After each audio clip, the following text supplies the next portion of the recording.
Hello dear students, कैसे हैं आप? आई होप आप सभी अच्छे होंगे। मैं आपका अपना विशाल ठाकुर आप सभी का स्वागत करता हूं हमारे चैनल वी स्कूलर्स अकेडमी पे। ये हमारा लेक्चर 2 होने वाला है मोल कॉन्सेप्ट में। पिछला लेक्चर बड़े होने की वजह से हमें इसको पार्ट्स में डिवाइड करना पड़ा, अदरवाइज़ वीडियो बहुत लंबी हो जाती। तो चलिए बिना टाइम वेस्ट के स्टार्ट करते हैं। चलिए आगे बढ़ जाते हैं और बात करते हैं साइंटिफिक नोटेशन की। किसी भी बड़ी क्वांटिटी को आपको इस फॉर्म में लिखना है, उसी को कहते हैं साइंटिफिक नोटेशन। इस तरीके से अगर आप लिख रहे हैं तो इसको कहते हैं साइंटिफिक नोटेशन। एग्जाम्पल के तौर पे समझते हैं। सपोज आपके पास एक नंबर है 4500, राइट, और इसको हमें इस फॉर्म में लिखना है n इंटू 10⁻n। तो आप क्या करेंगे, आप एक डेसिमल लगाएंगे यहाँ पे 4.5 के बीच में, यानी 4500 है तो आप यहाँ पे एक डेसिमल लगाएंगे। और क्योंकि आपने डेसिमल को इस साइड लाया है, 1, 2 और 3 नंबर के आगे लाया है, तो आप क्या करेंगे, यहाँ पे 10 की पावर 3 इसके साथ लिखेंगे। आई होप आप सभी को क्लियर हो गया होगा। क्यों? क्योंकि आप डेसिमल को लेफ्ट में ले जा रहे हैं। अगर लेफ्ट में ले जा रहे हैं डेसिमल को, तो इंटीजर जो आएगा 10⁻, वो पॉजिटिव आएगा। अगर डेसिमल को राइट लेके जाएंगे तो इंटीजर जो आएगा 10⁻, में वो नेगेटिव आएगा। फॉर एग्जाम्पल आपके पास जो नंबर है वो 0.0677 है। अब आपके पास डेसिमल ऑलरेडी पड़ा हुआ है, यहाँ पे अगर नहीं है, यहाँ पे अगर नहीं है तो इसका मतलब क्या है, इसके आगे 0.0 है। आई होप आप सभी को क्लियर होंगी ये छोटी छोटी चीज़ें। अब अगर मैं बात करूँ 0.0677 की, तो यहाँ पे आप डेसिमल कहाँ लेके जा रहे हैं, 6 के बाद। तो आपने कितने नंबर को बाईपास किया है, एक 0 को और एक 6 को। तो राइट में अगर लेके जा रहे हैं तो 10⁻, कितना आएगा, जितना आपने डेसिमल आगे लेके गया है, तो -2 आएगा। आई होप आप सभी को क्लियर होगा। नेगेटिव इसलिए क्योंकि आप कहाँ लेके जा रहे हैं, राइट में। अगर लेफ्ट में लेके जा रहे होंगे तो क्या आएगा, पॉजिटिव। आई होप आप सभी को क्लियर होगा। चलिए आगे बढ़ जाते हैं और एक और एग्जांपल ले लेते हैं। आपके पास है एक ये नंबर है, सपोज ये बहुत बड़ा सा नंबर है, पर जो डेसिमल पॉइंट है वो आपका यहाँ पे है, तो है 0.000000002, राइट। इसको हमें साइंटिफिक नोटेशन के टर्म्स में लिखना है, यानी n इंटू 10⁻n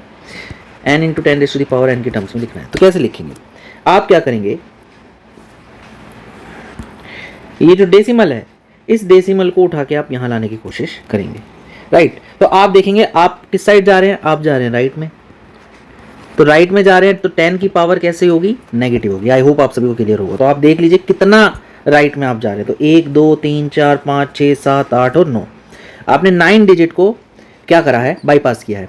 तो यानी कि क्या आएगा, ये 2 आ जाएगा एक तो आगे, यानी n की जगह पे, राइट। और 10⁻ क्या आ जाएगा, क्योंकि 9 डिजिट को आपने क्या करा है, बाईपास किया है। तो 10⁻ क्या आएगा, -9। क्यों? क्योंकि एक तो आप कहाँ जा रहे हैं, राइट में जा रहे हैं, तो राइट की वजह से कैसा आएगा, नेगेटिव। अगर आप लेफ्ट में जा रहे होते तो कैसा आता, पॉजिटिव। आई होप आप सभी को क्लियर होगा।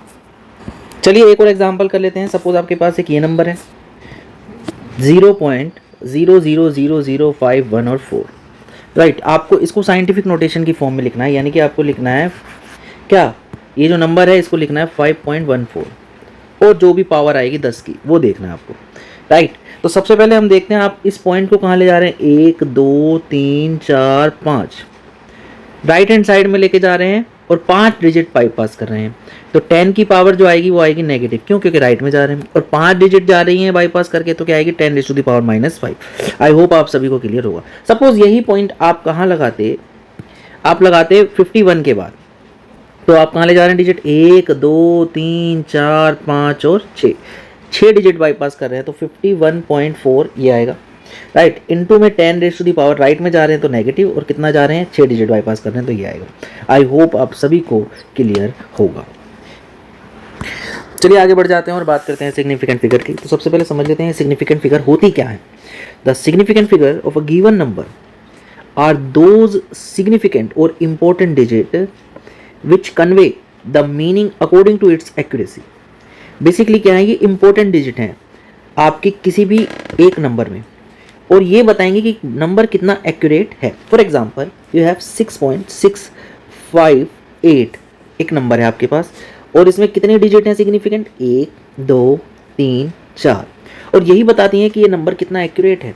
अगर और डिजिट होती तो ये और एक्यूरेट होता। आई होप आप सभी को क्लियर होगा।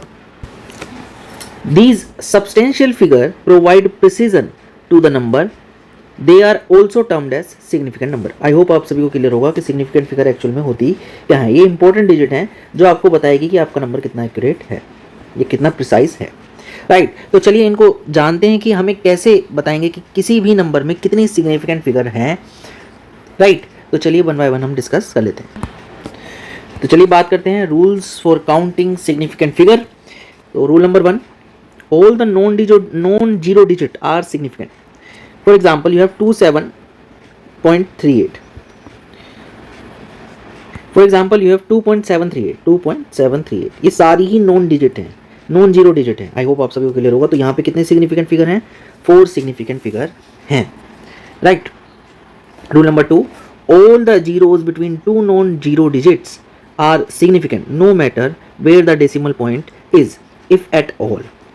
एग्जाम्पल के तौर पे 209, जितने भी जीरो होंगे between two non zero digit, यानी कि ये नॉन जीरो डिजिट है, ये नॉन जीरो डिजिट है और ये जीरो है, राइट। जितने भी जीरो होंगे between two non zero digit वो भी क्या होंगे? सिग्निफिकेंट होंगे, राइट। और ये कितने सिग्निफिकेंट फिगर हो गए? इसका मतलब यहाँ पे 1, 2 और 3, तो 3 सिग्निफिकेंट फिगर यहाँ पे आएंगी, राइट। फॉर एग्जांपल एक और एग्जांपल ले सकते हैं हम 3.002।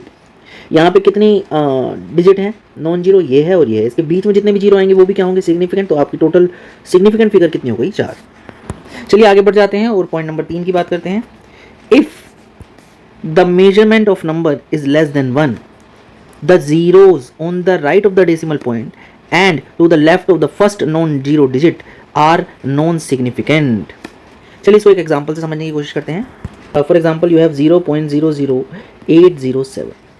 ये कहता है कि अगर आपका नंबर 1 से छोटा है, राइट, तो राइट डेसिमल के राइट में जो भी जीरो आएंगे या नॉन जीरो डिजिट से पहले जितने भी जीरो आएंगे वो सभी क्या होंगे? आपके नॉन सिग्निफिकेंट होंगे। फॉर एग्जांपल यहाँ पे जो फर्स्ट नॉन जीरो डिजिट है वो ये है, इसके लेफ्ट में जितने भी बंदे आएंगे यानी जितने भी जीरो आएंगे वो सभी क्या होंगे? नॉन सिग्निफिकेंट होंगे। तो यहाँ पे सिग्निफिकेंट फिगर कौन सी है? All non zero digit are significant, तो ये सिग्निफिकेंट है, ये सिग्निफिकेंट है। पॉइंट नंबर 2 के अकॉर्डिंग जितने भी जीरो नॉन जीरो डिजिट के बीच में आएंगे वो भी क्या होंगे? सिग्निफिकेंट होंगे। तो आपकी सिग्निफिकेंट फिगर कितनी हो गई? आपकी ये 3 हो गई, राइट। और पॉइंट नंबर 3 के अकॉर्डिंग ये 3 क्या होंगी? आपकी नॉन सिग्निफिकेंट होंगी। आई होप आप सभी को समझ आ गया होगा। चलिए आगे बढ़ जाते हैं और नेक्स्ट पॉइंट को डिस्कस करते हैं।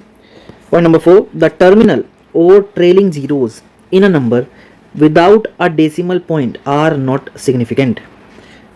For example, you have 1230, इसमें कोई भी डेसिमल पॉइंट नहीं है, राइट। तो इसमें जितनी सिग्निफिकेंट डिजिट होंगी वो होंगी नॉन जीरो डिजिट। आई होप आप सभी को क्लियर हो गया होगा। तो 1 2 3 इसमें कितनी सिग्निफिकेंट फिगर हैं? 3 सिग्निफिकेंट फिगर हैं, राइट। अगर आपके पास 12.3 होता तब इसमें सारी की ही सारी नॉन जीरो हैं, तो इसमें कितने सिग्निफिकेंट फिगर हैं? इसमें भी 3 सिग्निफिकेंट फिगर हैं। सपोज ये होता 12.30, अब इसमें डेसिमल पॉइंट है तो इसमें अब कितने सिग्निफिकेंट फिगर हैं? अब है इसमें 4 सिग्निफिकेंट फिगर। आई होप आप सभी को क्लियर हो गया होगा। तो अगर डेसिमल पॉइंट नहीं है तो जितनी नॉन जीरो डिजिट होंगी वही सिग्निफिकेंट होंगी, और अगर डेसिमल पॉइंट है तो ट्रेलिंग जीरो यानी लास्ट वाला जीरो यानी टर्मिनल जीरो वो भी क्या हो जाएगा? आपका सिग्निफिकेंट हो जाएगा। चलिए नेक्स्ट पॉइंट को डिस्कस कर लेते हैं। Point number 5, trailing zeros in a number with a decimal point are significant. For example ये भी हमने डिस्कस किया था 3.800, इसमें कितनी सिग्निफिकेंट फिगर होंगी? 4 सिग्निफिकेंट फिगर होंगी। क्यों? क्योंकि जो लास्ट वाले जीरोज हैं वो सिग्निफिकेंट हो जाएंगे क्योंकि इसमें डेसिमल पॉइंट है। आई होप आप सभी को क्लियर हो गया होगा। चलिए अगले पॉइंट की तरफ बढ़ जाते हैं। Point number 6, last but not the least, a choice of change of unit does not change the number of significant digit और फिगर इन अ मेजरमेंट। ये कहना चाह रहा है कि अगर आप यूनिट किसी की चेंज करते हो, आप मीटर से सेंटीमीटर कर देते हो, मीटर से किलोमीटर करते हो, पर उसमें सिग्निफिकेंट डिजिट जो है वो आपकी चेंज नहीं होगी। आई होप आप सभी को क्लियर हो गया होगा। तो चलिए आगे बढ़ जाते हैं। एक शॉर्ट में देख लेते हैं रूल्स ऑफ सिग्निफिकेंट फिगर। आप इसको इस फिगर से ज़्यादा अच्छे समझ में आ जाए शायद। तो अगर स्टार्टिंग की जीरोज हैं वो कैसी होंगी? नॉन सिग्निफिकेंट होंगी, ठीक है।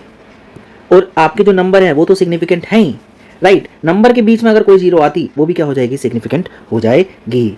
और अगर डेसिमल पॉइंट दे रखा है तो जो लास्ट के डिजिट हैं, लास्ट के जीरो हैं वो कैसे होंगे? वो आपके सिग्निफिकेंट हो जाएंगे। आई होप आप सभी को क्लियर हो गया होगा।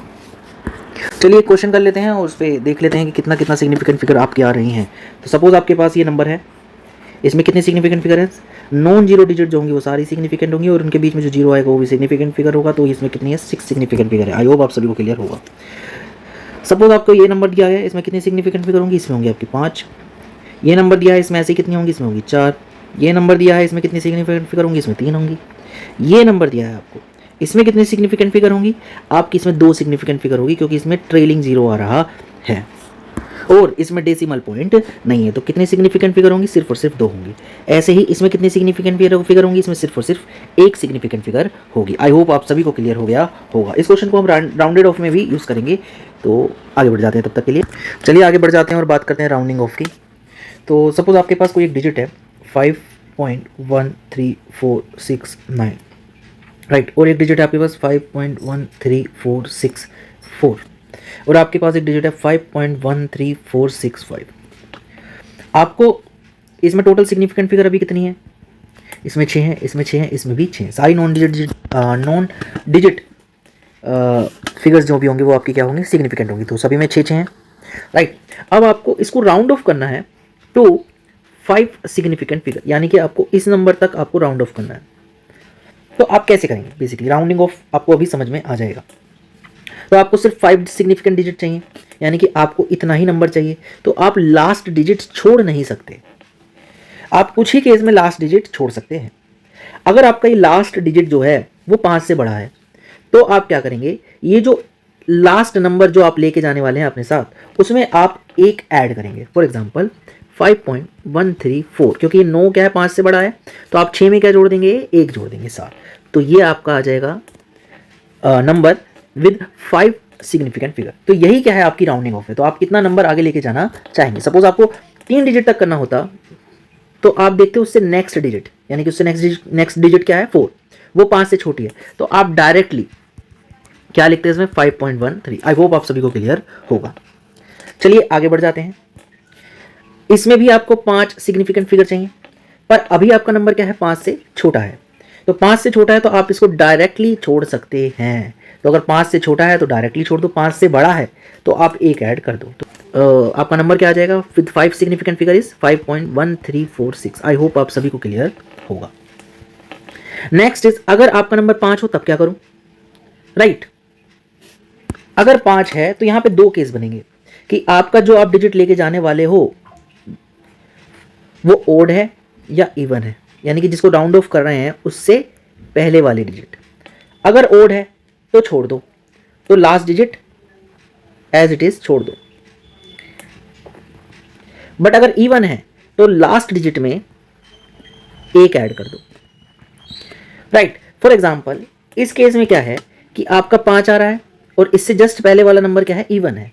तो आप क्या करेंगे, 5.1346, इस 6 में क्या करेंगे, एक ऐड कर देंगे, तो क्या आ जाएगा आपका 7 आ जाएगा। आई होप आप सभी को क्लियर होगा, राइट। सपोज आपके पास एक नंबर होता है 5.13455। अब आपका लास्ट डिजिट 5 है, इससे पहले वाला डिजिट ओड है, तो आप क्या करेंगे भैया, इस वाले नंबर को एज इट इज छोड़ देंगे और आपका 5 डिजिट का सिग्निफिकेंट नंबर क्या आ जाएगा, 1.3545। आई होप आप सभी को क्लियर होगा। यही आपका राउंडिंग ऑफ है। आपको राउंडिंग ऑफ कितने सिग्निफिकेंट फिगर तक करना है ये आपसे जनरली पूछा जाएगा। चलिए एक सवाल से इसको समझने की कोशिश करते हैं। ये ओरिजिनल नंबर है आपके, ये वाले, और आपको इनको राउंड ऑफ करना है। कौन से नंबर को राउंड ऑफ करना है, ये जो आपका हाईलाइट किया हुआ है इस नंबर को आपको राउंड ऑफ करना है। तो क्या है जी, हाईलाइट क्या है, 9, ये 5 से बड़ा है, तो आप इससे पहले वाले नंबर में एक ऐड करेंगे, तो आ गया आपका एक ऐड करके, तो आपका नंबर ले जाने वाला कितना होगा, इतना, और इस वाले डिजिट में आप एक ऐड करेंगे तो 10.46 आ जाएगा। आपको राउंड ऑफ करना है इस 2 को, इतना नंबर आप लेके जाने वाले हैं, ये 2 5 से छोटा है तो आप इसको एज इट इज छोड़ देंगे, तो 13.32 आ जाएगा, राइट। आपको राउंड ऑफ करना है इस 4 को, ये 5 से छोटा है तो आप इसको एज इट इज छोड़ देंगे, ये 0.55 आ जाएगा। अब आ गया आपका नंबर 5, आपको राउंड ऑफ करना है इस 5 को राउंड ऑफ करेंगे तो 5 से बड़ा या छोटे का तो समझ आता है, पर अगर 5 है तो उससे पहले वाला नंबर अगर इवन है तो एक ऐड कर दूंगा, ओड है तो एज इट इज छोड़ दूंगा, तो आपको इतना नंबर लेके जाना है, इसमें जो इवन है नंबर उसमें एक ऐड कर दूंगा, तो आपका क्या आ जाएगा 191.77। आई होप आप सभी को राउंडिंग ऑफ आ गया होगा। तो चलिए आगे बढ़ जाते हैं। नया टॉपिक स्टार्ट करने से पहले हम बात करते हैं एटम्स एंड मॉलिक्यूल्स को। इसको थोड़ा सा समझ लेते हैं, इनका कोई कंपैरिजन देख लेते हैं हम। तो सबसे पहले जानते हैं एटम क्या होता है। The smallest particle of matter क्या होगा भैया, एटम होगा। एंड कॉम्बिनेशन ऑफ 2 और मोर एटम्स क्या होगा आपका, मॉलिक्यूल, राइट। एग्जाम्पल के तौर पे समझे तो Na का एक एटम यानी सबसे छोटी जो यूनिट होगी सोडियम एटम की वो, और सोडियम एलिमेंट की। और मॉलिक्यूल क्या है, अगर आप दो एटम को कंबाइन कर दो, जैसे H2, Cl2, Br2, I2, O2, O3, S8, ये सभी क्या है आपके मॉलिक्यूल हैं। स्ट्रक्चर की बात करूं, इनमें प्रोटॉन होंगे, न्यूट्रॉन होंगे एंड इलेक्ट्रॉन होंगे एटम में।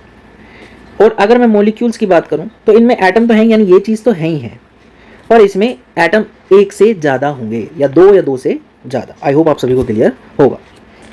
Next is building block.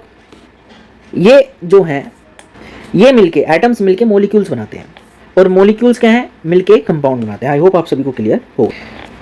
Next is, क्या ये केमिकली ब्रेकेबल है या नहीं। एटम्स केमिकली ब्रेकेबल नहीं है। अगर मैं डाल्टन्स थ्योरी तक चलूँ तो हाँ, केमिकली ब्रेकेबल नहीं है, राइट। पर मॉलिक्यूल्स की बात करूँ तो हाँ, इनको तोड़ा जा सकता है और इनको तोड़ के एटम बनाया जा सकता है। फ्री एग्जिस्टेंस, यानी कि नेचर में फ्रीली एग्जिस्ट करते हैं या नहीं, तो एटम्स जनरली नहीं करते, पर कुछ है जो करते हैं, जैसे कि नोबल गैसेस के एटम वो करते हैं। पर मॉलिक्यूल्स की बात करूँ तो yes. Next is reactivity. Atoms क्योंकि फ्रीली एग्जिस्ट नहीं करते जनरली, तो ये ज़्यादा रिएक्टिव है, और मॉलिक्यूल्स जो कि फ्रीली एग्जिस्ट करते हैं तो वो क्या है, लेस रिएक्टिव है। आई होप आप सभी को क्लियर हो गया होगा। Next is your stability. जिनकी रिएक्टिविटी ज़्यादा होती है उनकी स्टेबिलिटी कम होती है, तो एटम की स्टेबिलिटी क्या है, कम है, और मॉलिक्यूल्स की स्टेबिलिटी क्या है, ज़्यादा है। आई होप आप सभी को क्लियर हो गया होगा। Next is shape. एटम्स जो है वो स्फेरिकल इन नेचर है। मॉलिक्यूल क्योंकि दो या दो से ज़्यादा एटम मिलके बनाते हैं मॉलिक्यूल को, तो क्या होगा, वो एक पर्टिकुलर शेप ले लेंगे। सपोज दो एटम है तो वो लीनियर हो जाएंगे, तीन एटम है तो वो ट्राइंगुलर भी हो सकते हैं, लीनियर भी हो सकते हैं। वो उनकी अरेंजमेंट पर डिपेंड करता है कि वो अरेंज किस तरीके से हो रहे हैं। तो लीनियर हो सकते हैं, ट्राइंगुलर हो सकते हैं, एंगुलर हो सकते हैं। There are many shapes for molecules, like, right. Next is your energy. Atoms की एनर्जी ज़्यादा होगी क्योंकि इनकी रिएक्टिविटी भी ज़्यादा है, इनकी स्टेबिलिटी भी कम है, और मॉलिक्यूल्स की एनर्जी क्या होगी, लेस होगी। और एग्जाम्पल के तौर पे देखूँ तो HO, Xe, Kr ये सभी क्या हैं, आपके एटम्स हैं। I2, Cl2, O2, H2 ये सभी क्या हैं, आपके मॉलिक्यूल्स हैं। आई होप आप सभी को क्लियर हो गया होगा। चलिए आगे बढ़ जाते हैं और बात करते हैं कुछ कंपैरिजन की। अगर मैं एटम के साइज़ की बात करूँ तो एटम का साइज़ जो है वो 1 एंगस्ट्रॉम है, राइट, यानी कि 10⁻⁻10 मीटर या फिर 100 पिकोमीटर। और अगर मैं उसके न्यूक्लियस की बात करूँ तो वो 1 FM है, यानी femtometre. 1 FM means 10⁻⁻15 metre. I hope आप सभी को क्लियर होगा। तो अगर मैं पेन की निब की बात करूँ सिर्फ इस जगह पे, नंबर ऑफ एटम्स कितने होंगे, तो वो मिलियंस ऑफ एटम्स वहाँ पे पड़े हुए होंगे। आई होप आप सभी को क्लियर हो गया होगा। ये तो बहुत छोटी सी जगह है।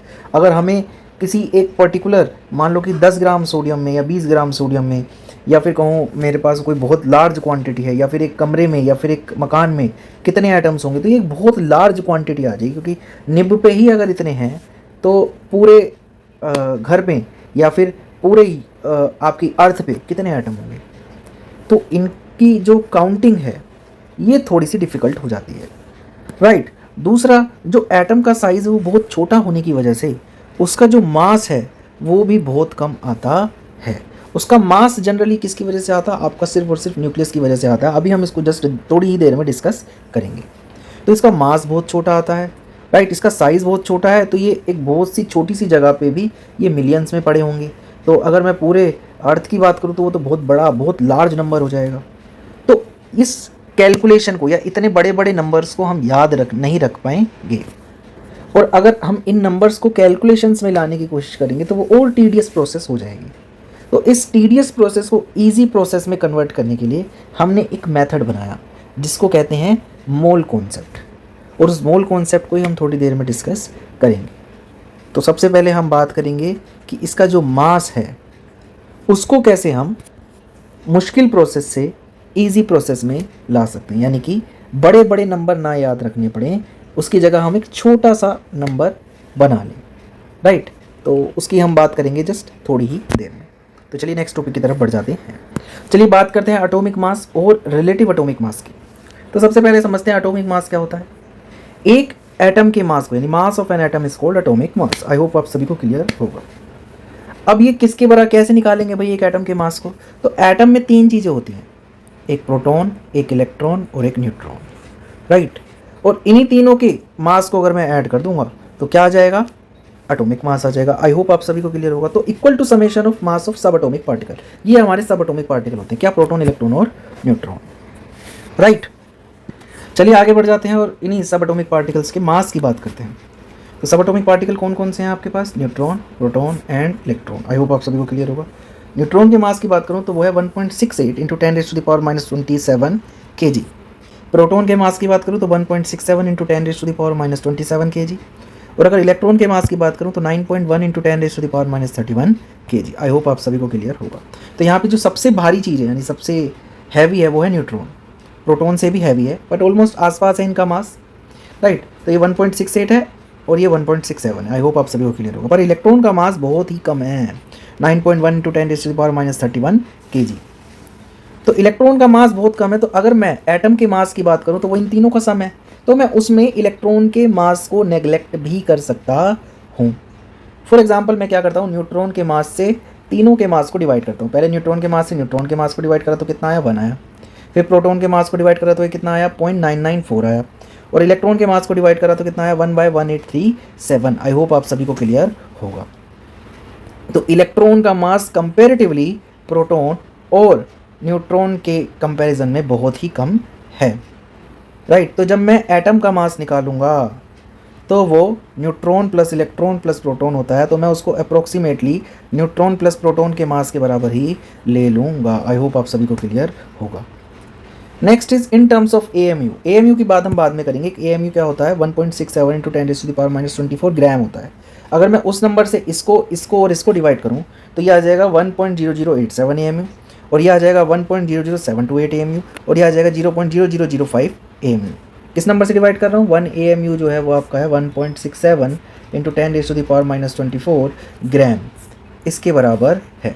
अगर इससे डिवाइड करता हूँ तो ये वैल्यूज़ आ जाएंगी। आई होप आप सभी को क्लियर होगा। तो चलिए आगे बढ़ जाते हैं और बात करते हैं। तो हमने क्या कहा भैया, एटम का मास जो भी होगा वो होगा न्यूट्रॉन के मास के प्लस प्रोटॉन के मास के बराबर।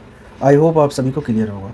इन दोनों के नंबर को यानी न्यूट्रॉन के नंबर को प्लस प्रोटॉन के नंबर को जब मैं ऐड करता हूँ तो उसको कहता हूँ मास नंबर, जिसको मैं डिनोट करता हूँ A से। और इन दोनों के मास से अगर मैं मल्टीप्लाई कर तो मेरा एटम का मास आ जाएगा। इसको अभी हम थोड़ी देर में भी डिस्कस करेंगे।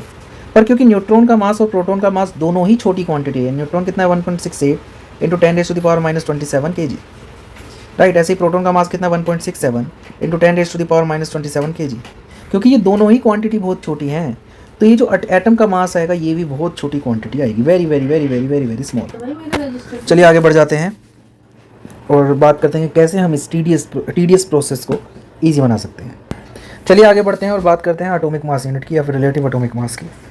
तो ये जो क्वांटिटी होती है, the quantity 1/12 of mass of an atom of C12 atom is known as atomic mass unit. Basically carbon के 3 आइसोटोप थे, कार्बन 12, एक 13 और एक 14। कार्बन का 12 वाला जो आइसोटोप था उसके मास को, एक एटम के मास को अगर मैं 12 से डिवाइड करूँगा तो जो भी क्वांटिटी आएगी उसको मैं क्या कहूँगा? Atomic mass unit. आई होप आप सभी को क्लियर होगा। एटॉमिक मास यूनिट को एब्रीवेट किया गया AMU से, तो 1 AMU आ गया। आई होप आप सभी को क्लियर होगा। तो एटॉमिक मास यूनिट और AMU दोनों ही सेम चीज़ है। उसी को 1 डाल्टन बोला गया और उसी को 1 U बोल दिया गया बाद में जाके। आई होप आप सभी को क्लियर होगा। और U का मतलब क्या है? U स्टैंड्स फॉर यूनिफाइड मास। ये तीनों चीज़ ही क्या है आपकी? बराबर हैं, राइट। अब कार्बन का 1 एटम का एक्चुअल मास क्या था? वो था 1.9924 इंटू 10⁻⁻26 kg।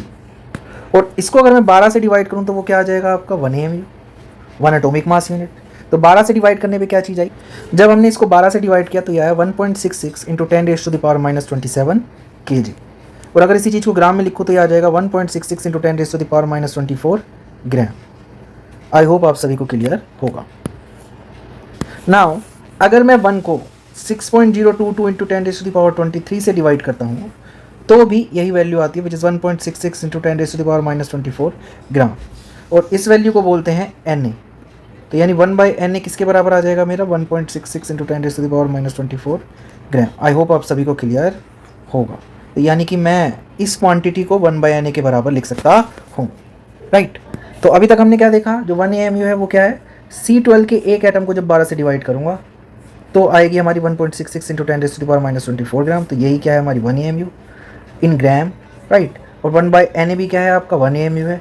1 DA क्या है? यानी 1 डाल्टन क्या है? आपका 1 AMU है। और 1 U क्या है? वो भी आपका क्या है? 1 U है, 1 AMU है। तो ये सभी आपस में क्या है? आपके बराबर हैं। राइट। अब ये जो हमने चीज़ की, इसकी ज़रूरत क्या पड़ी? इसकी ज़रूरत पड़ी हमें रिलेटिव एटॉमिक मास निकालने की। रिलेटिव एटॉमिक मास को याद करना जो है वो आसान है compare to actual atomic mass. Actual atomic mass जो है उसको याद करना मुश्किल है, रिलेटिव एटॉमिक मास को याद करना आसान है। रिलेटिव एटॉमिक मास आपका यू में आएगा, एक्चुअल एटॉमिक मास आपका ग्राम में आएगा। चलिए आगे बढ़ जाते हैं। तो हाइड्रोजन के एक एटम का जो मास है ग्राम में वो आ रहा है 1.66 इंटू 10⁻⁻24। राइट। ऑक्सीजन का इतना है, कार्बन 12 का इतना है, नाइट्रोजन का इतना है। अगर मैं इन सभी को 1 AMU से डिवाइड करूं, 1 AMU या 1 U से डिवाइड करूं, विच इज़ 1.66 इंटू 10⁻⁻24 ग्राम, तो हाइड्रोजन का मास जो आ जाएगा इन टर्म्स ऑफ U वो आ जाएगा 1 U, ऑक्सीजन का आ जाएगा 16 U, कार्बन का आ जाएगा 12 U और नाइट्रोजन का आ जाएगा हमारा 14 U। तो इन नंबर्स को याद रखना आसान है, इन नंबर्स को याद रखना क्या है, मुश्किल है। इसी चीज़ को साइंटिस्ट ने इस टीडियस प्रोसेस को, इस मुश्किल प्रोसेस को, जो जिसको याद रखना मुश्किल था, उसको आसान बना दिया यूजिंग रिलेटिव एटॉमिक मास। और रिलेटिव एटॉमिक मास आपका किस में होता है? इन टर्म्स ऑफ U या AMU। और U किसके बराबर होता है आपका? 1.66 इंटू 10⁻⁻24 ग्राम। आई होप आप सभी को क्लियर होगा। इसी तरह से हमने सभी एटम का मास इन टर्म्स ऑफ U निकाल लिया, जैसे कि कैल्शियम का आया 40U, पोटाशियम का आया 39U, सल्फर का आया 32U। राइट। ऑक्सीजन का आया 16U, नाइट्रोजन का आया 14U एंड कार्बन का आया 12U, हाइड्रोजन का आया 1U, हीलियम का आया 4U। अगर इन्हीं सभी का एटम का मास मुझे अगर ग्राम में चाहिए तो मैं क्या करूँगा, इस U की वैल्यू रख दूंगा विच इज़ 1.66 इंटू 10⁻⁻24 ग्राम, और इसको मल्टीप्लाई करके जो भी वैल्यू आएगी वो मेरी एक एटम कैल्शियम की ग्राम में आ जाएगी। राइट। 39 को फिर सेम इसी से मल्टीप्लाई करना है, 32 को भी इसी से मल्टीप्लाई करना है, 16 को भी इसी से मल्टीप्लाई करना है, 14 को भी इसी से मल्टीप्लाई करना है, एंड 12 को भी इसी से मल्टीप्लाई करना है, and so on. I hope आप सभी को क्लियर हो गया होगा। चलिए आगे बढ़ जाते हैं और बात करते हैं मोलिकुलर मास और रिलेटिव मोलिकुलर मास की। तो हमें इसमें क्या करना है, मोलिकुलर मास क्या होता है? Mass of a molecule, mass of a molecule, एक मोलिक्यूल का मास, वो क्या होगा हमारा? Molecular mass. आई होप आप सभी को क्लियर होगा। बट सेम इशू यहाँ भी आ रहा था, क्योंकि एक एटम का मास ही छोटा है तो मोलिक्यूल का मास भी कोई ज़्यादा बड़ा नहीं आएगा। राइट। इन सभी का मास भी छोटा सा ही आएगा। तो हमने भी यहाँ पे प्रॉब्लम को सॉल्व करने के लिए हमने यहाँ पे यूज़ किया रिलेटिव मोलिकुलर मास को। फॉर एग्जांपल हमने O2 का मास निकाला in terms of U। O2 का मास कितना आया? एक ऑक्सीजन का 16 आ रहा था, 2 का कितना आ जाएगा? 32, और क्या आ जाएगा ये? 62, और 16 दूनी 32, 32U इसका आ जाएगा। आई होप आप सभी को क्लियर होगा। ये U की टर्म्स में निकाल लिया हमने। हाइड्रोजन के एक का 1U और 2 हाइड्रोजन है तो कितना हो जाएगा? 2U। आई होप आप सभी को क्लियर हो जाएगा। नाइट्रोजन के एक एटम का है 14U, 2 का कितना हो जाएगा? 28U। H2O का कितना है? हाइड्रोजन का एक, 2 हाइड्रोजन है प्लस ऑक्सीजन का 16, और ये किस में आएगा? U में, तो यह आ जाएगा 16 और 2 18, 18U। ऐसे ही कार्बन का कितना, CO2 का कितना आ जाएगा आपका? कार्बन का 12, ऑक्सीजन का 16 इंटू 2 ऑक्सीजन है इसमें, ये U की टर्म्स में आ जाएगा तो यह आ जाएगा 44U। ऐसे ही नाइट्रोजन का 14 है, 2 नाइट्रोजन है, 1 ऑक्सीजन है, ये U की टर्म्स में आ जाएगा, ये आ जाएगा आपका 44U। अगर मुझे इनकी वैल्यू ग्राम में निकालनी होगी तो कैसे निकालूंगा? 32 U की वैल्यू हमें पता है ऊपर से 1.66 इंटू 10⁻⁻24 ग्राम। ऐसे ही हाइड्रोजन का कितना आ जाएगा? 2U आ रहा था तो 2 इंटू 1.66 इंटू 10⁻⁻24 ग्राम। बेसिकली ये हमारी U की वैल्यू है ना, 1U की वैल्यू। राइट। नेक्स्ट कितना आ जाएगा हमारा? 28 इंटू 1.66 इंटू 10⁻⁻24 ग्राम। और ये जो भी वैल्यू आएगी ये हमारी एक मोलिक्यूल ऑफ O2 की मास की वैल्यू आ जाएगी in terms of gram. I hope आप सभी को क्लियर होगा। H2 की कितनी आ जाएगी in terms of gram, N2 की कितनी आ जाएगी in terms of gram. I hope आप सभी को क्लियर होगा। ऐसे ही 18U कितना हो जाएगा? 18 इंटू 1.66 इंटू 10⁻⁻24 ग्राम। CO2 कितना हो जाएगा? 44 into 1.66 into 10⁻⁻24 gram. Next is also same. I hope आप सभी को क्लियर होगा। तो ये हमारा, ये जो आया है ग्राम में, ये हमारा है एक्चुअल मास, राइट, मोलिक्यूल का। और ये जो हमारा U में आया है ये है हमारा रिलेटिव मोलिकुलर मास। आई होप आप सभी को क्लियर होगा। आगे बढ़ जाते हैं और बात करते हैं very very very important topic from this chapter. Important topic from this chapter is mole concept. Again same issue आ रहा था, एटम का साइज जो था वो बहुत छोटा है, एक पेन की निब पे भी मिलियंस एटम आ जाएंगे। राइट। तो अगर मैं इस पूरे पेन पे ही एटम की नंबर्स निकालने लगूँ तो वो एक बहुत बड़ा, बहुत लार्ज नंबर होगा। तो इस तरह के नंबर्स में डील करना थोड़ा सा टफ है। उस चीज को आसान बनाने के लिए हमने क्या चीज यूज की, मोल कॉन्सेप्ट। तो सबसे पहले समझते हैं कि मोल बेसिकली है क्या। हमने क्या किया, हमने क्योंकि हमें बहुत बड़े बड़े नंबर्स में डील करना था, तो हमने एक बहुत बड़े नंबर को एक मान लिया। एक क्या मान लिया, एक मोल मान लिया। और वो नंबर क्या था, वो था 6.022 इंटू 10⁻⁻23। अब ये नंबर हमेशा हमारा क्या रहेगा, 1 मोल। जैसे कि हमने 12 को क्या मान रखा है, 1 दर्जन, राइट। वैसे ही हमने इस नंबर को क्या मान लिया, 1 मोल। आई होप आप सभी को क्लियर हो गया होगा। अब पॉइंट ये आता है, ये जो 12 है जो 1 दर्जन के बराबर है, क्या सिर्फ ये केलों में यूज होता है या कहीं भी यूज होता है? 1 दर्जन केले होंगे तो वो 12 होंगे, 1 दर्जन बाइक होंगी तो वो 12 होंगी, 1 दर्जन स्कूटर होंगे तो वो 12 होंगे, 1 दर्जन पेन होंगे तो भी वो 12 होंगे। आई होप आप सभी को क्लियर हो गया होगा कि 1 दर्जन हम किसी भी चीज के लिए यूज कर सकते हैं, राइट। और हमेशा 1 दर्जन किसके बराबर आएगा, आपका 12 के बराबर आएगा। यानी अगर मैं कहूं आधा दर्जन यानी 0.5 दर्जन अगर मेरे पास पेन है, इसका मतलब कितने हैं पेन, पेन है हमारे पास 6। आई होप आप सभी को क्लियर हो गया होगा। सिमिलरली 1 मोल किसके बराबर है, 6.022 इंटू 10⁻23 के। तो अगर मैं कहूं 1 मोल मेरे पास बाइक है, तो कितनी बाइक है मेरे पास, 6.022 इंटू 10⁻23। अगर मैं कहूं 1 मोल स्कूटर है, तो कितने स्कूटर है मेरे पास, 6.022 इंटू 10⁻23। अगर मैं कहूं 1 मोल हाउस है मेरे पास, राइट, तो कितने हाउस है मेरे पास, 6.022 इंटू 10⁻23। बट इतना बड़ा नंबर जो है वो जनरली इन सभी चीज़ों में मिलता ही नहीं, ना बाइक मिलेंगी, ना स्कूटर मिलेंगे, ना हाउस मिलेंगे। जो चीज़ मिल रही है वहाँ यूज़ करेंगे। क्या मिल रहे हैं हमें, एटम मिल रहे हैं मिलियंस में, मोलिक्यूल्स मिल रहे हैं मिलियंस में। तो हम ये मोल कॉन्सेप्ट कहाँ यूज़ करेंगे, हम एटम्स में यूज़ करेंगे, मोलिक्यूल्स में यूज़ करेंगे। आई होप आप सभी को पिक्चर क्लियर हो गई होगी। तो अब ये मोल निकालते कैसे हैं उसके बारे में बात करते हैं। तो चलिए आगे बढ़ जाते हैं और बात करते हैं 1 मोल की। 1 मोल जो है वो हमारा कितने के बराबर है, 6.022 इंटू 10⁻23। और इसी को कहते हैं, इसी नंबर को मैंने Na से डिनोट किया है, इसको कहते हैं एवोगैड्रो नंबर।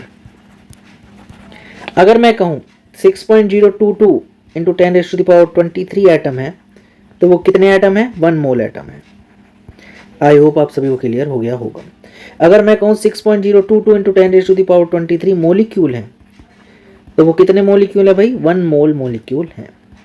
आई होप आप सभी को क्लियर हो गया होगा, राइट।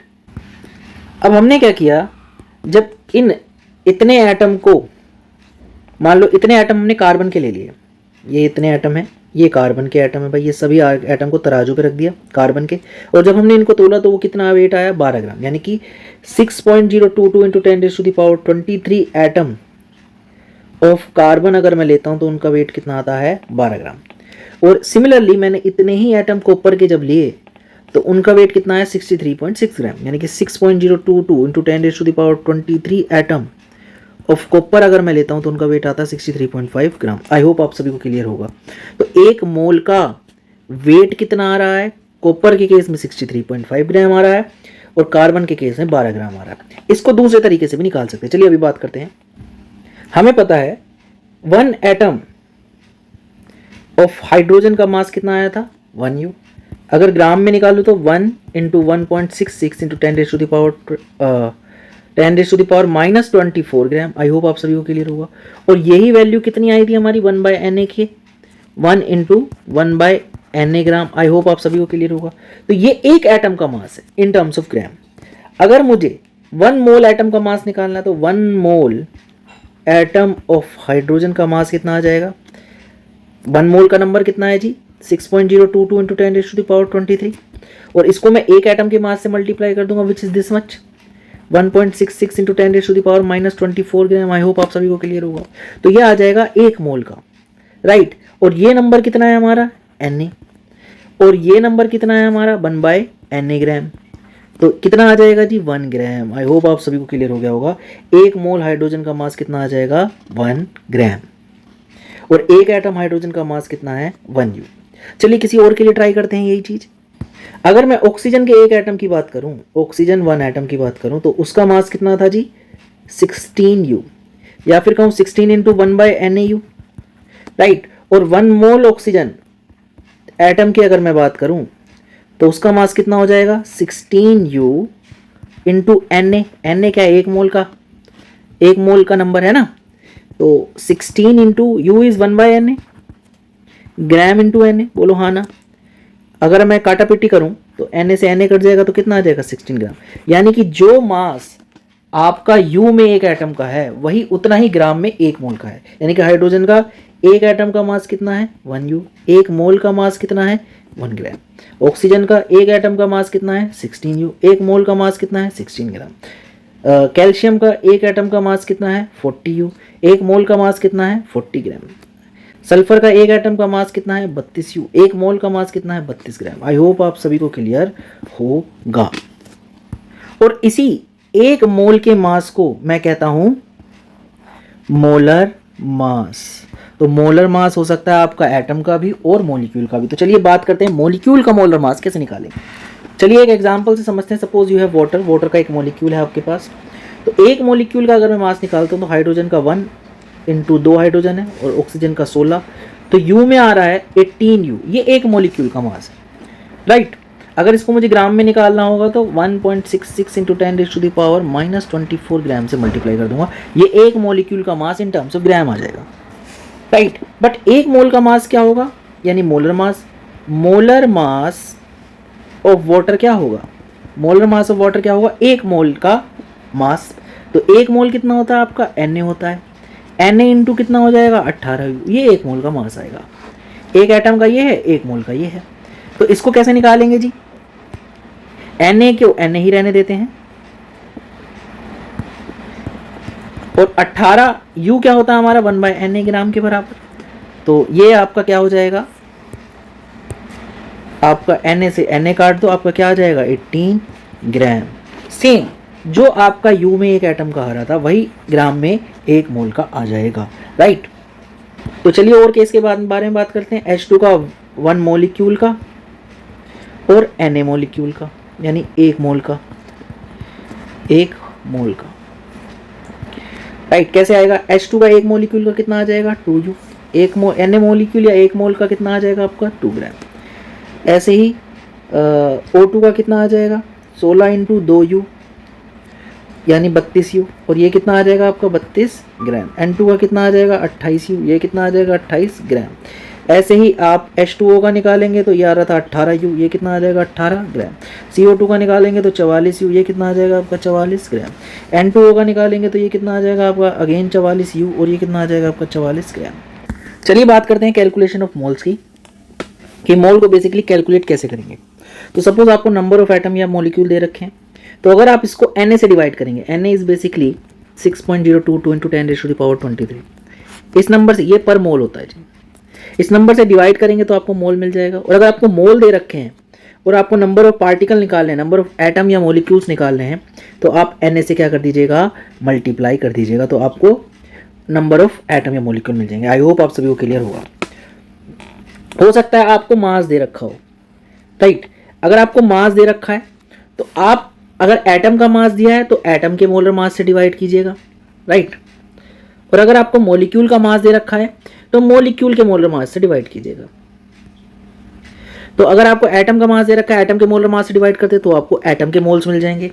अगर आपको मॉलिक्यूल का मास दे रखा है और आप मॉलिक्यूल के मास से डिवाइड करते हैं तो ये एरो देखिए इस साइड जा रहा है, तो आपको क्या मिल जाएंगे मॉलिक्यूल के मोल मिल जाएंगे। आई होप आप सभी को क्लियर हो गया होगा।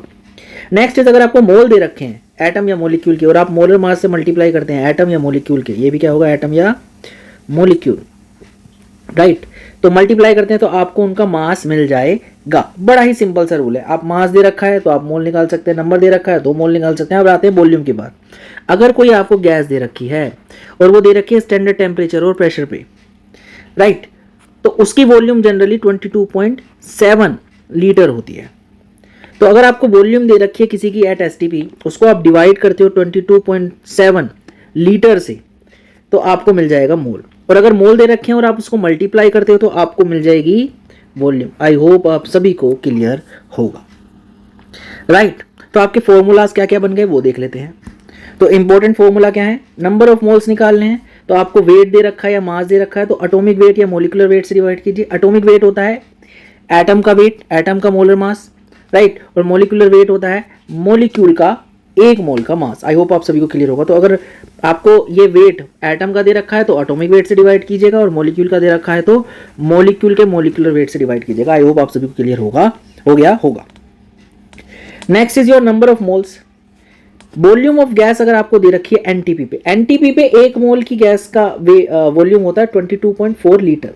बट अगर एसटीपी की बात करूं मैं तो एक मोल का जो वॉल्यूम होता है गैस का वो होता है आपका 22.7 लीटर। आई होप आप सभी को क्लियर होगा, राइट। तो आपको क्या दे रखा है, नंबर ऑफ मोल्स निकालने। तो वॉल्यूम ऑफ गैस दे रखा है आपको 1 decimetre cube is nothing but 1 litre. तो volume of gas in litre at NTP, उसको डिवाइड कर दीजिए आप 22.4 लीटर या डेसीमीटर क्यूब से, right. Next is your number of moles. और कैसे निकालेंगे, आपको पार्टिकल दे रखे हैं, पार्टिकल यानी कि एटम दे रखे हैं या फिर मोलिक्यूल दे रखे हैं, नंबर ऑफ एटम या मोलिक्यूल्स, उसको आप Na से डिवाइड कर दीजिए, यानी 6.023 इंटू 10⁻23 से, right. Next is weight of one atom of an element. आपको एक एटम का वेट निकालना है तो आप एटॉमिक वेट को Na से डिवाइड कर दीजिए, और एक मोलिक्यूल का वेट निकालना है तो मोलिकुलर वेट को Na से डिवाइड कर दीजिए। अगर एक वन मोल का निकालना है तो इसको यहाँ ले जाइए, मल्टीप्लाई कर दीजिए, एक को Na से मल्टीप्लाई करेंगे तो आपको मोलिकुलर वेट मिल जाएगा। ये सिंपल यूनिटरी मेथड है। आई होप आप सभी को क्लियर हो गया होगा। तो अगर आपको ऊपर वाला चार्ट ये याद हो जाए तो आप कुछ भी कहीं भी जा सकते हैं। इवन आप मास से नंबर निकाल सकते हैं, यूं जाके आप नंबर से वॉल्यूम निकाल सकते हैं और आप वॉल्यूम से मास निकाल सकते हैं। तो बहुत ही ईजी है। तो चलिए इस पे कुछ क्वेश्चंस कर लेते हैं। चलिए कुछ क्वेश्चंस को डिस्कस कर लेते हैं। Question number 1, calculate the weight of the following. A 1000 atoms of nitrogen. आपको 1000 एटम दिए हैं नाइट्रोजन के और उनका आपको वेट निकालना है। तो आपको नंबर ऑफ एटम दिए हैं और आपको निकालना है वेट। तो सबसे पहले आप निकालेंगे मोल, इस साइड जाएंगे, और फिर आप निकालेंगे मास। आई होप आप सभी को क्लियर होगा। तो मोल कैसे निकालेंगे, अगर आपको नंबर ऑफ एटम्स दिए गए हैं तो मोल निकालने का तरीका क्या है भाई, नंबर ऑफ एटम्स यानी given number of atoms divided by Na which is 6.022 into 10⁻23। ये क्या आ जाएंगे, इतने मोल आपके आ जाएंगे, mole of nitrogen atoms. I hope आप सभी को क्लियर होगा। तो यहाँ से आप इस मोल तक आ गए हैं, right. Next is you have to calculate the weight और मास। अब वो कैसे निकलेगा, तो पहले इस क्वांटिटी को आप कैलकुलेट कर लीजिए। तो ये वैल्यू आ जाएगी आपकी 166.05 into 10⁻⁻23, right. Next is you have to calculate the weight. तो वेट कैसे निकालेंगे, आपको पता है वेट ऑफ नाइट्रोजन एटम। आपको मोल से वेट निकालने के लिए आपको मल्टीप्लाई करना पड़ेगा मोलर मास से। तो मोलर मास, क्योंकि एटम है तो एटम का मोलर मास लेना पड़ेगा, और नाइट्रोजन का मोलर मास कितना है 14 ग्राम। तो ये आ जाएगा आपका 166.05 इंटू 10⁻⁻23 इंटू 16 ग्राम। इतना आपका वेट आ जाएगा 1000 एटम का। तो ये आ जाएगा 2.65 इंटू 10⁻⁻20 ग्राम। आई होप आप सभी को क्लियर होगा। ये है मास 1000 एटम्स ऑफ नाइट्रोजन का। चलिए नेक्स्ट क्वेश्चन की तरफ बढ़ जाते हैं। 500 ml ऑफ CH4। चलिए आगे चलिए नेक्स्ट क्वेश्चन को सॉल्व करते हैं। आपको दे रखी है वॉल्यूम, और वॉल्यूम से आपको मास निकालना है, तो आपको इस साइड से इस साइड जाना है, राइट। तो सबसे पहले वॉल्यूम से मोल निकाल लीजिए और फिर आप मोल से मास निकाल लीजिए। तो चलिए करते हैं। तो आपको दे रखी है वॉल्यूम 500 ml, यानी गिवन वॉल्यूम है आपको, और वॉल्यूम से मोल निकालने के लिए आपको 22.7 लीटर एट STP से डिवाइड करना पड़ेगा, लीटर, राइट। तो ये आ जाएंगे आपके मोल। अब मोल से आपको निकालना है मास। तो मास निकालने के लिए आपको मोलर मास से मल्टीप्लाई करना पड़ेगा, क्योंकि CH4 आपका मॉलिक्यूल है तो आपको मोलिकुलर मास से मल्टीप्लाई करना पड़ेगा। तो कैसे करेंगे भैया, CH4 का जो मोलर मास है वो आएगा आपका 12 + 1 × 4 16 ग्राम 1 मोल का। तो मोल क्या आ जाएंगे आपके 500, मिली है तो 10⁻³ लीटर, 22.7 लीटर। ये आ गए आपके मोल। और मास क्या आ जाएगा, मास ऑफ 500 ml CH4 कितना हो जाएगा आपका, mole into molar mass. Molar mass कितना आपका 16 ग्राम। आई होप आप सभी को क्लियर होगा। तो ये वैल्यू कितनी आ जाएगी आपकी, ये वैल्यू आ जाएगी आपकी 352.42 इंटू 10⁻³ gram. Right, this is the mass of 500 ml of CH4 at STP। I hope आप सभी को क्लियर होगा। चलिए नेक्स्ट पार्ट की तरफ बढ़ जाते हैं, part C. 1 molecule of CH4 का आपको मास निकालना। तो अगेन आपको नंबर दिया हुआ है, आपको मास निकालना। तो सबसे पहले मोल निकलेगा, आपको दे रखा है 1 मोलिक्यूल, आपको इससे डिवाइड करना पड़ेगा, Na से डिवाइड करना पड़ेगा। राइट, किसको निकालने के लिए? मोल को निकालने के लिए। तो ये आ गया आपका मोल, यानी नंबर से आपने मोल निकाल लिया डिवाइड करके Na से। राइट, आपने क्या किया? Na से डिवाइड कर दिया, आपके पास मोल आ गए। अब मोल से आपको मास निकालना, तो एरो इस साइड जा रहा है, तो आपको क्या करना पड़ेगा? मोलर मास से मल्टीप्लाई करना पड़ेगा। अगेन CH4 का जो मोलर मास होता है वो होता है आपका 12 + 1 × 4 इज 16 ग्राम। राइट, तो mass of 1 molecule of CH4 is, आपके पास आ जाएगा 1/Na, इतने मोल हैं, इंटू 16, तो ये आ जाएगा आपका ग्राम में। आई होप आप सभी को क्लियर होगा। तो ये वैल्यू आ जाएगी आपकी 16/6.022 इंटू 10⁻23 ग्राम। ये वैल्यू आ जाएगी आपकी 2.6569 इंटू 10⁻³ ग्राम। ये मास होगा 1 मोलिक्यूल CH4 का। आई होप आप सभी को क्लियर हो गया होगा। चलिए नेक्स्ट क्वेश्चन को सॉल्व करते हैं। Number of carbon atom present in 22 gram of CO2। आपको 22 ग्राम CO2 में नंबर ऑफ कार्बन एटम निकालना है। तो सबसे पहले आप इसके मोल निकाल लीजिए। आपको सबसे पहले मोल निकालना है, बाकी सब काम आपको बाद में करने। तो मोल क्या है? आपको वेट दे रखा है, given mass upon CO2 is molecule, तो मोलिकुलर मास से डिवाइड करना है। तो ये आ जाएंगे mole of CO2। Given mass है आपका 22 ग्राम। मोलर मास CO2 का होता है आपका 12 + 16 × 2 विच इज़ 44 ग्राम। तो ये आ जाएगा 44। तो ये कितना आ जाएगा आपका? 0.5 मोल आपका आ जाएगा। अब अगर मैं CO2 को देखूं, तो CO2 के एक मोलिक्यूल में एक एटम कार्बन है और 2 एटम ऑक्सीजन के हैं। राइट, तो एक मोल में 2 मोलिक्यूल में कितने होंगे? 2 atom of carbon and 4 atom of oxygen. 3 molecule में कितने होंगे? 3 atom of carbon and 6 atom of oxygen. ऐसे ही Na मोलिक्यूल में कितने होंगे? Na atom of carbon and 2Na atom of oxygen. Right, तो Na क्या है? 1 मोल। तो 1 मोल में कितने एटम हो गए आपके? Na atom of carbon. I hope आप सभी को क्लियर होगा। तो मोल ऑफ CO2 आपके पास इतना है। तो अगर मोल इतने हैं तो कार्बन एटम कितने होंगे? तो number of carbon atom in 0.5 mole of CO2 में कितने होंगे? आपको 5 × Na कार्बन एटम। आई होप आप सभी को क्लियर होगा। राइट, या फिर ऐसे कर सकते हैं कि तो आपको कितना दे रखा है? मोल बनाना है, तो आपके पास 22 ग्राम है, 44 ग्राम निकला, तो 0.5 मोल आपका आ गया। और मोल से आपको क्या निकालना है भैया? मोलिक्यूल्स निकाल सकते हो। Number of molecules of CO2 कितना आ जाएगा? Number of molecules of CO2 आ जाएगा, आपको किससे मल्टीप्लाई करना पड़ेगा? 0.5 × Na से, इतने मोलिक्यूल आ जाएगा। राइट, और एक मोलिक्यूल CO2 में एक एटम है, तो number of carbon atom in 22 gram of CO2 में कितना आ जाएगा भाई? 0.5। इतने मोलिक्यूल हैं, एक मोलिक्यूल में एक एटम है, तो 0.5 Na × 1, इतने एटम ऑफ कार्बन आपका आ जाएगा। आई होप आप सभी को क्लियर हो गया होगा। तो ये आ गया 0.5 Na, और Na की वैल्यू आपको पता है, इंटू 6.022 × 10⁻23, और इसको आप मल्टीप्लाई करेंगे तो आ जाएगा आपका 3.011 × 10⁻23 एटम ऑफ कार्बन। चलिए आगे बढ़ जाते हैं और नेक्स्ट क्वेश्चन की तरफ बढ़ते हैं। Question, which of the following possesses highest mass. आपको 4 ऑप्शन दिए गए हैं और उसमें बताना है कौन से ऑप्शन में सबसे ज़्यादा मास निकल के आएगा। तो ऑप्शन 1 है आपका 0.2 मोल ऑफ CO2। तो मोल दे रखा है, मास निकालना है, तो मोलर मास से मल्टीप्लाई करना पड़ेगा। एंड CO2 का मोलर मास 44 होता है, तो 0.2 × 44 ग्राम आ जाएगा इसका। तो कितना आ जाएगा ये जी? ये आ जाएगा आपका 8.8 ग्राम ऑफ CO2। तो ये फर्स्ट ऑप्शन में है आपका। पॉइंट नंबर 2, वॉल्यूम दे रखी है आपको मास निकालना है, तो आपको वॉल्यूम दे रखी है। तो वॉल्यूम क्या दिया है आपको? 2.24 litre SO2 gas at STB। तो पहले आप क्या निकाल लीजिए, मोल। तो गिवन वॉल्यूम